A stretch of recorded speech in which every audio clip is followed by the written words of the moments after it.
But it's great to have you all here. I'm glad you could come.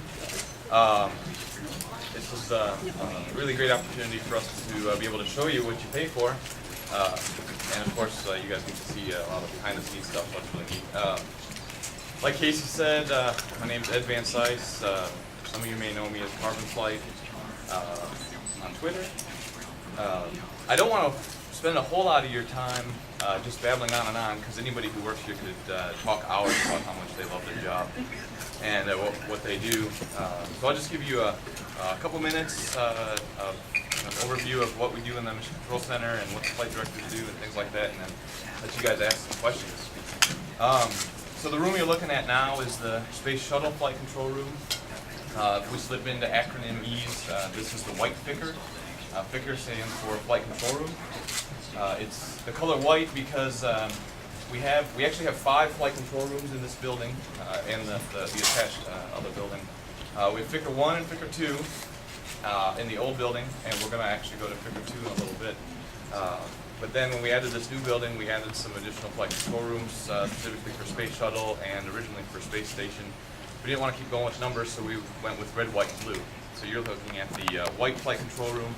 The blue flight control room is, you may have seen a glimpse of it when you came up the elevator or stairs, it's back in that corner. And then the red flight control room we use for training of Space Station flight controllers. Since the Space Station flight control room is occupied 24/7, 365, we can't do training in that room, so we have a separate room for that. Whereas here in the shuttle room, we don't train flight controllers and crew when the shuttle's up. So we aren't doing any shuttle training right now, but of course when the shuttle's not on orbit, we can use this room for training. So this room is not in the new room. On this monitor here, because you can see in the upper right-hand corner a bunch of great brown paper up against the glass. They're actually renovating the viewing room for FICR 1, so we don't have a chance to go look in on the station flight control room. But I put the TV screen up there so you can at least see what it looks like. And we talk a little bit about the differences. Let's see, first, and on this TV is of course the NASA Select footage, so you can see what's going on with the mission. Let's talk about the mission first, since it's the most obvious thing going on right now. Today is flight day, I'm going to lose it, 6, flight day 6. EVA number 2 is just wrapping up. It was extremely successful.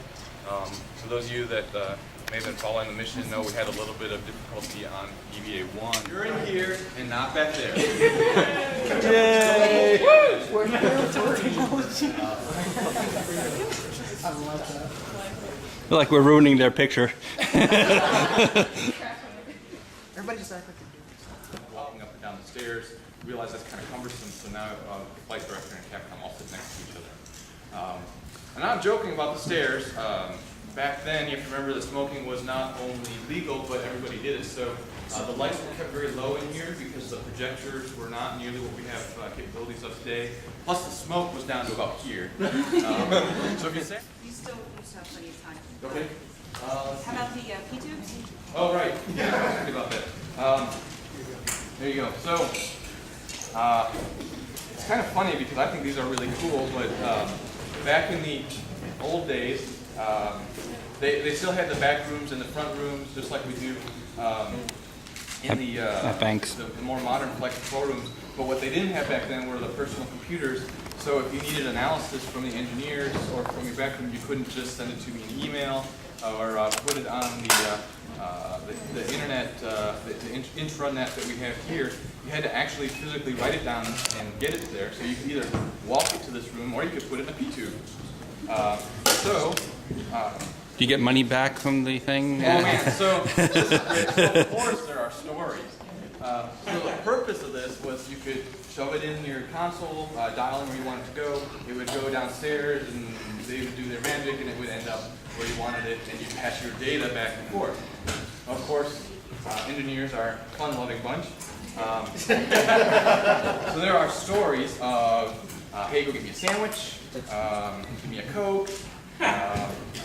Gene Kranz will tell you stories about somebody picked up a frog outside one day, they sent it around all day, and then let it back out when it was done, and then it hopped happily away. But you'll notice as I play with this one, if I push the button, it doesn't spring open, it springs closed. The original one sprung open. So one day somebody thought it would be fun to send a whole P2 full of pencils. And yeah, it sprang open, I guess, in the middle of transit. The pencils went everywhere. So they redesigned the tubes, and now they spring closed. So I mean, these are bad. The way we still use something similar. It's all software based now, of course. But if I need my entire team to review a product or a plan for tomorrow or a flight rule or something like that, I can tell them to use a red when you review such and such, or mechanisms to install the logistics module the next day. We're in the middle of preparing that for the berthing, and the workstation died. But I went over to the EVA console because they weren't using it that shift. Logged in, 10 minutes later, we were up and running, ready to go. So it's certainly come a long way. And NASA is no longer driving computer technology, which is great.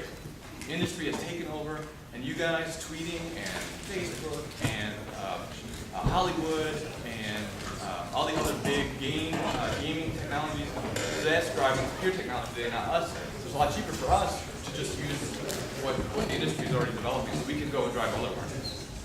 Go ahead. What version of Linux do you happen to use, and how often do they make you change your passwords? The answer to the first question, I don't know. The answer to the second question, I'm probably not allowed to tell you. There you go.